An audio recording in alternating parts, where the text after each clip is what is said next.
ಮಾಗಡಿ ದ್ವಿಪಾತ್ರಾಭಿನಯದ ಪುಟ್ಟಣ್ಣನನ್ನು ಪ್ರೌಢಶಾಲಾ ಬುದ್ಧಿಜೀವಿ ಶಿಕ್ಷಕರು ನಂಬುವುದಿಲ್ಲ ಎಂದು ಪಕ್ಕಪಕ್ಕನೆ ನಕ್ಕು ಹೇಳಿದ JDS ಅಭ್ಯರ್ಥಿ AP ರಂಗನಾಥ್.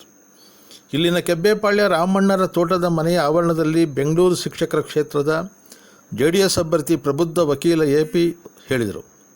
BJPಯಲ್ಲಿದ್ದ ಹಿರಿಯಜ್ಜ ನರಹರಿಯರನ್ನು ಸೋಲಿಸಿದ ನಂತರ ಶಿಕ್ಷಕರ ಕೆಲಸಗಳನ್ನು ಜೀವಮಾನದಲ್ಲಿ ಅವರು ಮಾಡಲೇ ಇಲ್ಲ. ಈಗ ಅದೇ ವಿರೋಧ ಪಕ್ಷದಿಂದ ಅಭ್ಯರ್ಥಿಯಾಗಿದ್ದಾರೆ. ಎರಡೂ ಕಡೆ ಶಿಕ್ಷಕರ ವೇದಿಕೆಯಲ್ಲಿ ಒಂದು ನಟನೆ ಬೇರೆ, ಒಳಗಡೆ ಅಧಿಕಾರಿಗಳ ಬಳಿ ಅವರ ವ್ಯವಹಾರವೇ ಬೇರೆ. ಈ ಮಾತು ನನ್ನದಲ್ಲ, ಬೆಂಗಳೂರು ಮಹಾನಗರದ ಶಿಕ್ಷಕರ ಅಭಿಪ್ರಾಯ. ಇನ್ನು ಗ್ರಾಮೀಣ ಪ್ರದೇಶದ ಶಿಕ್ಷಕರು ಸೂಕ್ತ ಅಭ್ಯರ್ಥಿ ಬರಲಿ ಎಂದು ಕಾದಿದ್ದರು. ಮಾಗಡಿ ಶಾಸಕರಾದಿಯಾಗಿ ಎಲ್ಲೆಡೆ ನನಗೆ ಬೆಂಗಾವಲಾಗಿ ನಿಂತಿದ್ದಾರೆ, ಆಶೀರ್ವದಿಸಿ ಎಂದರು. ಇಂದು ಶಾಸಕ ಎ ಮಂಜು ಇಂದು ಮಾತನಾಡುವಾಗ, ನಮ್ಮಲ್ಲಿಯೂ ಅದೇ ಸ್ಥಿತಿ ಇತ್ತು, 50 ಲಕ್ಷ ಮತಗಳಿಂದ ಬದಲಾವಣೆ ತಂದ ರೀತಿಯೇ ಇಲ್ಲಿಯೂ ನಡೆಯಲಿದೆ ಎಂದರು.